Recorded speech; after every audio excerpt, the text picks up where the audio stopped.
اعوذ باللہ من الشیطان الرجیم بسم اللہ الرحمن الرحیم الف لام میم۔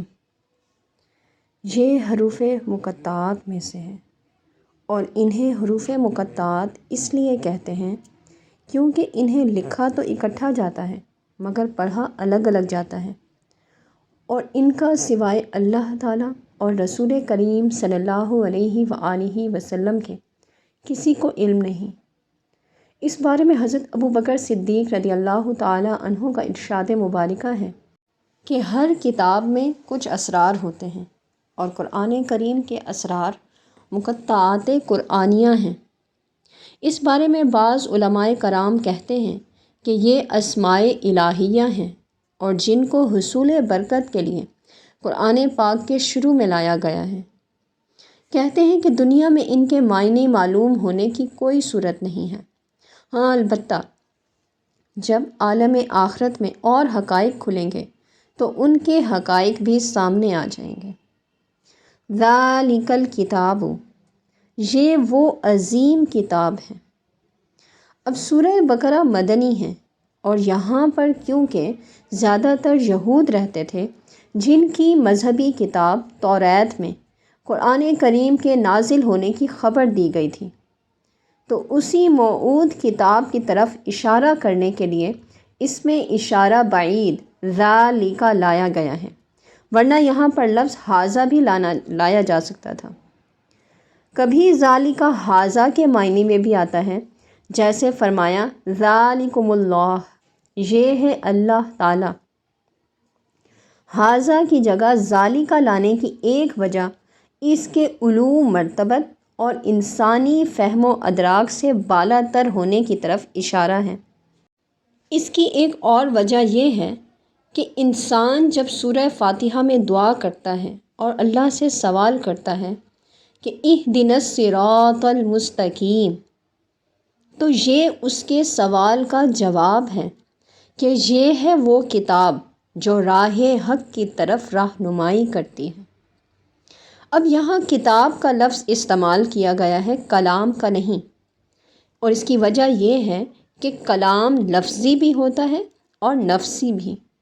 کبھی کلام کا اطلاق صاحب کلام کے معنی و مفہوم پر ہوتا ہے اور کبھی الفاظ و عبارات پر بھی، لیکن کتاب کا اطلاق اس وقت تک نہیں ہو سکتا جب تک کلام معانی و مطالب اور الفاظ و عبارات دونوں کا ہی جامع ضبطاً کیے ہوئے نہ ہو۔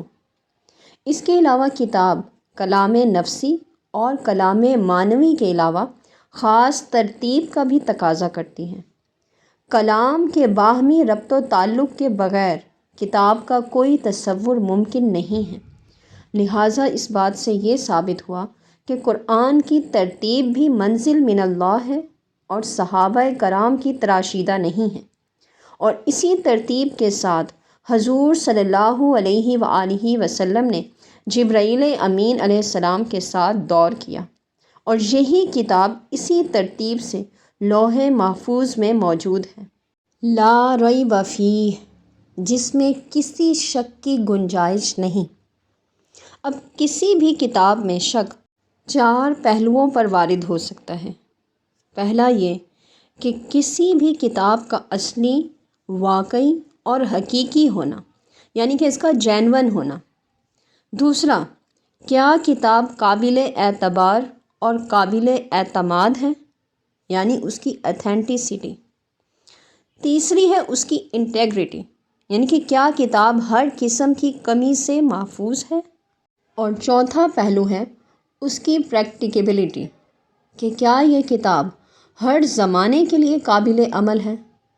تو قرآن مجید فرقان حمید در حقیقت ان تمام شکوک و شبہات کی نفی کرتا ہے، نہ اس میں کوئی تحریف واقع ہوئی ہے اور نہ ہو سکتی ہے۔ قرآن پاک باتمام کمال مدینہ منورہ، بیت المقدس، ترکی، روس، ہالینڈ اور دنیا کے کئی اور مسلم اور غیر مسلم ممالک میں قدیم ترین نسخوں کی شکل میں موجود ہیں، جو صحابہ کرام اور تابعین عظام کے دور کے ہیں، اور جو آج بھی قدیم و جدید نسخوں کے ایک ہونے پر دلیل ہے۔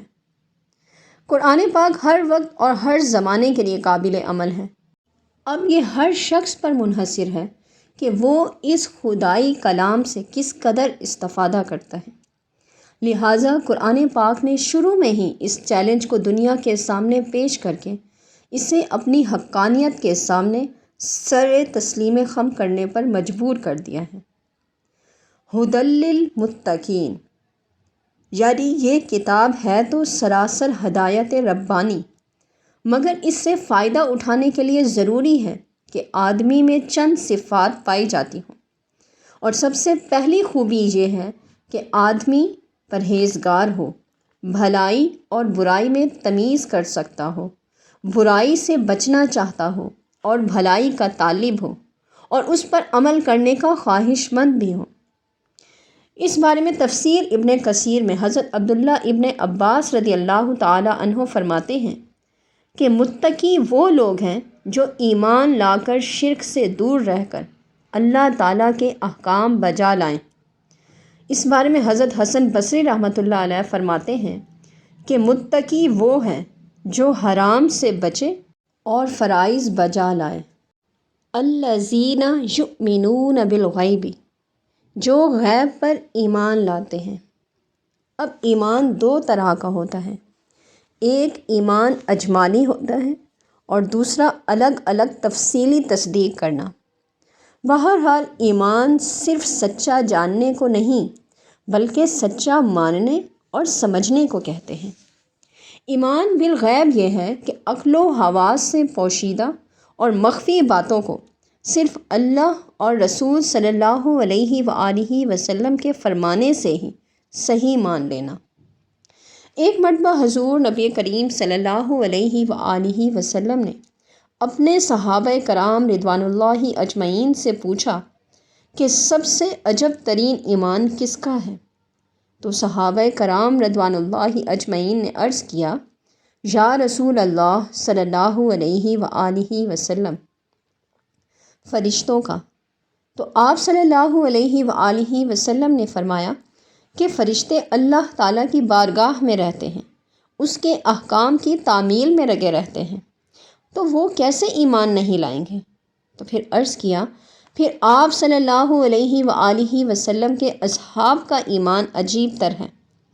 تو آپ صلی اللہ علیہ وآلہ وسلم نے ارشاد فرمایا کہ میرے اصحاب کرام بھی سینکڑوں معجزات و خوارق دیکھتے ہیں، ان کا ایمان کیسے عجیب تر ہوگا؟ پھر خود ہی ارشاد فرمایا کہ قابل تعجب ان لوگوں کا ایمان ہوگا جنہوں نے مجھے نہیں دیکھا، وہ میرے بعد آئیں گے لیکن میرا نام سن کر صدق دل سے مجھ پر ایمان لائیں گے، وہ میرے بھائی ہیں اور تم میرے اصحاب۔ اس کے علاوہ اور بھی متعدد احادیث مبارکہ ہیں جو ایمان بالغیب کے فضائل میں ہیں۔ وَيُقِيمُونَ الصَّلَاةَ، یہ تیسری شرط ہے۔ ایمان لانے سے مراد یہ نہیں کہ بندہ صرف مان کر بیٹھ جائے، بلکہ یہ بھی ضروری ہے کہ وہ عملی اطاعت میں بھی اپنے آپ کو داخل کرے، اور عملی اطاعت میں سب سے پہلی چیز نماز ہے۔ ایمان لانے پر چند گھنٹے نہیں گزرے کہ مؤذن نماز کے لیے 5 وقت پکارتا ہے، لہٰذا اسی وقت بندے کے ایمان کی پرکھ ہو جاتی ہے۔ اعمال کے سلسلے میں یؤدون الصلاۃ کی بجائے یقیمون الصلاۃ کا ارشاد ہے۔ اب اشارہ اس بات کی طرف ہے کہ محض نماز ادا کرنا مراد نہیں، بلکہ تمام تر شرائط ظاہری اور باطنی آداب کے ساتھ بجا لانا مراد ہے، جس میں مستحبات کی تکمیل، باطنی آداب، خشوع خضوع، حضور و اخلاص سب موجود ہیں، اور یہ کہ نماز صحیح طور پر ان الصلاۃ تنہی عن الفحشاء والمنکر، یعنی کہ بے شک نماز بے حیائی اور برے کاموں سے روکتی ہے کا مصداق ہو۔ وَمِمَّا رَزَقْنَاهُمْ يُنْفِقُونَ، اور جو کچھ ہم نے انہیں عطا کیا اس میں سے وہ خرچ کرتے ہیں۔ اب انسان چونکہ بنیادی طور پر بخیل اور کنجوس واقع ہوا ہے، اور اپنی کمائی میں سے ایک پیسہ بھی کسی کو دینا گوارا نہیں کرتا۔ وہ کہتے ہیں نا کہ چمڑی جائے پر دمڑی پر آنچ نہ آئے، تو اس لیے اللہ تعالیٰ نے مالی قربانی کا نام بڑا ہی دل نشین رکھا کہ خدا کے مال سے دیے ہوئے میں سے خرچ کرو، اس لیے کہ جس دین کو تم نے قبول کیا ہے اس کے لیے مالی قربانی کے لیے بھی دریغ نہ کرو، کیونکہ یہ مال ہمارا ہی دیا ہوا ہے۔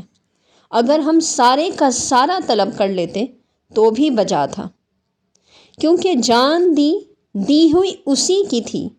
حق تو یہ ہے کہ حق ادا نہ ہوا۔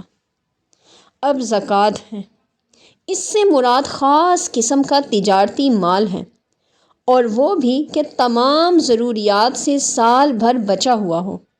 اس میں خاص مقدار کے بعد 100 میں سے 2.5 روپے لیتے ہیں، تاکہ غریبوں اور مفلسوں کا بھی کچھ نہ کچھ معیار زندگی بلند کیا جا سکے۔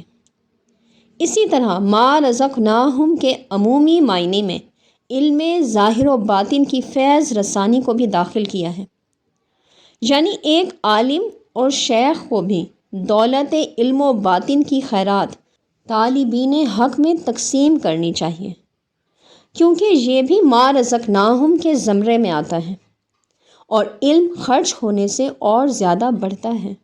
والذین یؤمنون بما انزل الیک وما انزل من قبلک وبالآخرۃ ہم یوقنون، اور وہ لوگ ایمان لاتے ہیں اس پر جو آپ پر نازل کیا گیا اور جو آپ سے پہلے نازل کیا گیا، اور وہ آخرت پر کامل یقین رکھتے ہیں۔ اب انزال کے معنی ہے کسی چیز کو اوپر سے نیچے کی طرف منتقل کرنا، اور وہی کیونکہ اللہ تعالیٰ کی طرف سے مخلوق کی طرف آتی ہے جو جانب علو میں سے ہے، اس لیے اسے انزال کہا گیا ہے۔ اللہ کا کلام پاک اس کے رسولوں پر نازل ہوتا ہے، اور اس کی سب سے بڑی صفت یہ ہے کہ یا تو حضرت جبرائیل امین علیہ السلام اپنی نورانیت اور تجرد سے قریب ہوتے ہیں اور اللہ کا کلام حاصل کرتے ہیں، یا پھر لوح محفوظ سے اس کلام کو حاصل کرتے ہیں اور رسول کریم صلی اللہ علیہ وآلہ وسلم تک پہنچاتے ہیں۔ اب ما انزل الیک سے مراد وہی ہے جس کی تلاوت کی جاتی ہے، یعنی قرآن پاک، اور وہ وہی بھی مراد ہے جس کی تلاوت نہیں کی جاتی، یعنی سنت رسول صلی اللہ علیہ وآلہ وسلم، جیسے کہ نماز کی رکعات کی تعداد اور اس کی ہیئت مخصوصہ ہمیں سنت رسول صلی اللہ علیہ وآلہ وسلم سے ہی معلوم ہوئی ہے۔ وما انزل من قبلک، اب اس سے مراد تورات، زبور، انجیل اور دیگر کتب سماویہ ہیں، اور ان کتابوں پر اجمالی ایمان لانا ضروری ہے۔ وبالآخرۃ ہم یوقنون، اور آخرت پر کامل یقین رکھتے ہیں۔ اب اس آیت مبارکہ میں یہ ضروری قرار دیا گیا ہے کہ جو وحی آپ پر نازل ہوئی اس پر ایمان لایا جائے، اور جو آپ سے پہلے نازل ہوئی اس پر بھی ایمان لایا جائے، اور اگر آپ کے بعد بھی وحی کا نزول ہوتا تو بعد میں آنے والی وحی پر بھی ایمان لانا ضروری قرار دیا جاتا۔ لہٰذا اس سے معلوم ہوا کہ حضرت سیدنا محمد صلی اللہ علیہ وآلہ وسلم کے بعد نزول وحی کا سلسلہ منقطع ہو گیا، اور آپ صلی اللہ علیہ وآلہ وسلم پر نبوت ختم ہو گئی۔ اب آگے فرمایا کہ اور وہ آخرت پر کامل یقین رکھتے ہیں۔ دار آخرت سے مراد اعمال کا دار الجزا ہے۔ اس پر ایمان لانا حساب، میزان، صراط، جنت اور نار پر ایمان لانے کو لازم قرار دیا ہے، اور یقین اس تصدیق کو کہتے ہیں جس میں کوئی شک و شبہ نہ ہو اور وہ واقعے کے عین مطابق ہو۔ اس کی 3 قسمیں ہیں: علم الیقین، عین الیقین اور حق الیقین۔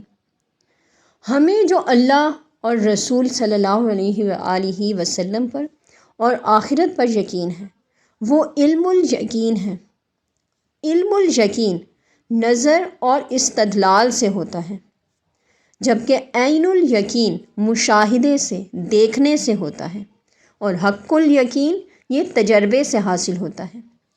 اللہ تعالیٰ کا علم یقین کے ساتھ متصف نہیں ہوتا، کیونکہ اس کا علم استدلالی نہیں ہے۔ اب یہاں ایقان بالآخرت سے مراد یہ ہے کہ جب انسان کو محاسبے کا خطرہ ہی نہ ہو تو وہ عیش پرستی کا دل دادا اور ظلم و سرکشی پر دلیر ہو جاتا ہے۔ اس لیے قرآن پاک نے انسان کو بار بار یاد دلایا ہے کہ موت کے بعد اس کی دوسری زندگی شروع ہوگی، اور اس دارالعمل کے بعد ایک اور دارالجزا ہے، تاکہ انسان خوف آخرت سے، گناہوں سے باز رہے اور نیکیوں کے لیے کوششیں کرتا رہے۔ آگے فرمایا اولئک علی ھدی من ربہم واولئک ھم المفلحون۔ اب اس میں فرمایا گیا ہے کہ 6 صفات جس میں ہوگی وہی متقی ہے اور وہی اپنے رب کی طرف سے ہدایت پر ہے۔ ایمان بالغیب، اقامت صلاۃ، انفاق فی سبیل اللہ، ایمان بالقرآن، ایمان بالکتب السماویہ، اور ایقان بالآخرت۔ ان الذین کفروا سواء علیہم اانذرتہم ام لم تنذرہم لا یؤمنون۔ بے شک وہ لوگ جنہوں نے انکار کیا ان کے لیے برابر ہے، خواہ آپ صلی اللہ علیہ وآلہ وسلم انہیں ڈرائیں یا آپ صلی اللہ علیہ وآلہ وسلم انہیں نہ ڈرائیں، وہ ایمان نہیں لائیں گے۔ یعنی وہ 6 کی 6 شرطیں جن کا ہم نے ابھی پہلے ذکر کیا وہ پوری نہ کیں، یا ان سب کو یا ان میں سے کسی ایک کو بھی قبول کرنے سے انکار کر دیا، تو پھر ان کے ایمان کی کوئی سلامتی نہیں۔ اب یہاں حضور صلی اللہ علیہ وآلہ وسلم کی ڈھارس بندھائی جا رہی ہے کہ اے محبوب صلی اللہ علیہ وآلہ وسلم، جو لوگ حق کو چھپانے کے عادی ہو چکے ہیں ان کی قسمت میں یہی کفر ہے۔ نہ ان کو آپ کا ڈرانا سود مند ہے اور نہ ہی نہ ڈرانا، یہ کبھی اللہ کی وحی پر ایمان نہیں لائیں گے۔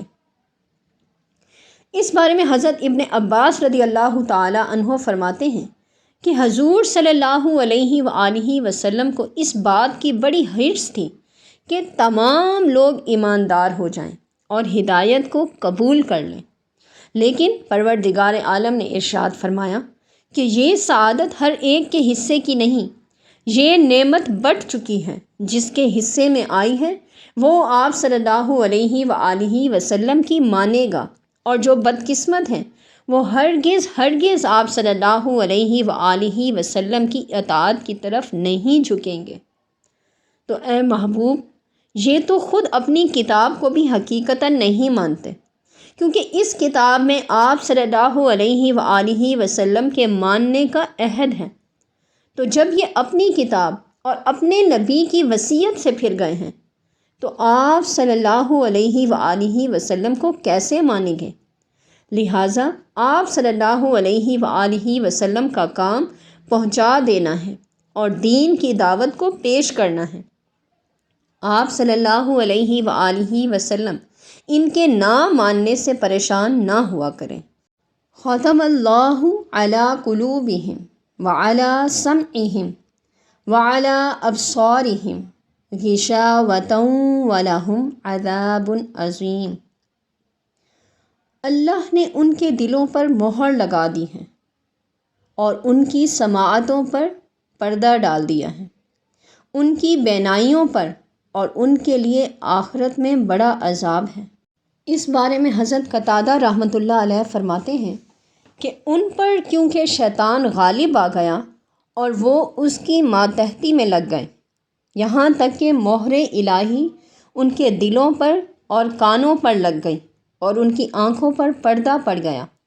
حقیقت کو وہ نہ تو دیکھ سکتے ہیں، نہ سن سکتے ہیں، اور نہ ہی سمجھ سکتے ہیں۔ تفسیر جلالین میں حضرت حذیفہ رضی اللہ تعالی عنہ سے روایت ہے کہ رسول کریم صلی اللہ علیہ وآلہ وسلم نے ارشاد فرمایا، بندہ جب کوئی گناہ کرتا ہے تو اس کے دل پر نقطے کی طرح کا ایک سیاہ نشان پڑ جاتا ہے، اور اگر اس نے توبہ نہیں کی اور برابر گناہ کرتا رہا تو وہ نشان بڑھتا اور پھیلتا چلا جاتا ہے، یہاں تک کہ گناہوں کے اثر سے دل بالکل زنگ آلود ہو جاتا ہے اور اس میں اچھے برے کی تمیز اور احساس باقی نہیں رہتا، اور یہ زنگ بغیر توبہ کے نہیں اترتا۔ اب اس سے ان لوگوں کا رد ہوتا ہے جو یہ کہتے ہیں کہ جب اللہ کی طرف سے دلوں پر مہر لگ گئی تو پھر انسان کیسے نیک اعمال کر سکتا ہے۔ یہ عقیدہ معتزلہ کا تھا، لہٰذا پتہ چلا کہ انسان کے ساتھ یہ افعال اس کی اپنی بدعمالیوں کا نتیجہ ہیں۔ کفار و منکرین کا نصیحت کی طرف متوجہ ہونے اور اسے قبول کرنے سے انکار کرنا، اور منکرین کا انتہائی تعصب اور عناد کی وجہ سے قبول حق کی صلاحیت سے محروم ہو جانا، اور ان پر بدبختی اور عذاب شدید کی وعید ہے۔ ان کے اپنے دلوں کی تنگی کی وجہ سے وصول فیض اور حصول معرفت کے سب دروازے ان پر بند ہو جاتے ہیں، اور محرومی قرب کی تکلیف دہ عذاب میں مبتلا کر دیا جاتا ہے۔ وَمِنَ النَّاسِ مَن يَقُولُ آمَنَّا بِاللَّهِ وَبِالْيَوْمِ الْآخِرِ وَمَا هُم بِمُؤْمِنِينَ يُخَادِعُونَ اللَّهَ وَالَّذِينَ آمَنُوا وَمَا يَخْدَعُونَ إِلَّا أَنفُسَهُمْ وَمَا يَشْعُرُونَ۔ اور لوگوں میں سے بعض وہ ہیں جو کہتے ہیں ہم اللہ پر ایمان لائے اور یوم قیامت پر، حالانکہ وہ ہرگز مومن نہیں ہیں۔ وہ دھوکہ دینا چاہتے ہیں اللہ کو اور ایمان والوں کو، مگر حقیقت میں وہ دھوکہ نہیں دیتے ہیں، مگر وہ اپنے آپ کو ہی، اور انہیں اس کا شعور نہیں۔ اس آیت مبارکہ سے منافقین کی علامات بیان کی جا رہی ہیں، اور بتایا یہ جا رہا ہے کہ جو لوگ ایمان باللہ اور ایمان بالآخرت کا تو ذکر کرتے ہیں مگر وہ ایمان بالرسالت کی بات نہیں کرتے، وہی اصل میں منافق لوگ ہیں۔ مسلمانوں کے اندر یہ ایسے منافق لوگوں کی قسم مدینہ میں پیدا ہوئی تھی، کیونکہ عبداللہ بن ابی جو کہ قبیلہ خزرج کے بڑے سرداروں میں سے تھا، جب اس نے دیکھا کہ یہود تک بھی محمد صلی اللہ علیہ وآلہ وسلم کے لیے سیاسی طور پر سر تسلیم خم کر چکے ہیں، تو اس نے اور اس کی پوری ٹیم نے بظاہر اسلام قبول کر لیا، مگر دل سے آقا صلی اللہ علیہ وآلہ وسلم پر ایمان نہیں لائے تھے۔ لہٰذا بتایا یہ جا رہا ہے کہ جو لوگ حضور صلی اللہ علیہ وآلہ وسلم کے بارے میں کینہ رکھتے ہوں، وہ دراصل مومن ہو ہی نہیں سکتے، وہ منافق ہیں۔ اور دوسری بات یہ بتائی جا رہی ہے کہ جو لوگ اے رسول کریم صلی اللہ علیہ وآلہ وسلم آپ کو دھوکہ دیتے ہیں، وہ در حقیقت آپ صلی اللہ علیہ وآلہ وسلم کو نہیں، اللہ کو دھوکہ دینا چاہتے ہیں۔ اب یہاں حضور کریم صلی اللہ علیہ وآلہ وسلم کو دھوکہ دینے کو اللہ تعالیٰ اپنی ذات مبارکہ سے منسوب کر کے آقا صلی اللہ علیہ وآلہ وسلم کی عظمت اور شان کے پہلو کو اجاگر کر رہا ہے۔ فی قلوبہم مرض فزادہم اللہ مرضا وَلَهُمْ عَذَابٌ أَلِيمٌ بِمَا كَانُوا يَكْذِبُونَ۔ ان کے دلوں میں بیماری ہے، پس اللہ نے ان کی بیماری کو اور بڑھا دیا، اور ان کے لیے دردناک عذاب ہے، اس وجہ سے کہ وہ جھوٹ بولتے تھے۔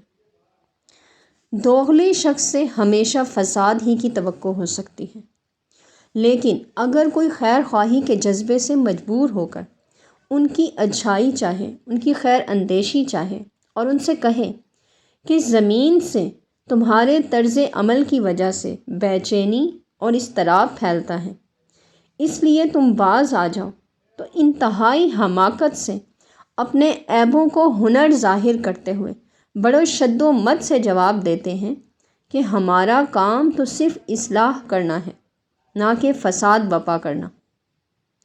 اب اس جہل مرکب اور کساد نظری کا کیا علاج کہ جہل کو علم اور فساد کو اصلاح اور کڑوے کو میٹھا اور سیاہ کو سفید سمجھنے لگے ہیں۔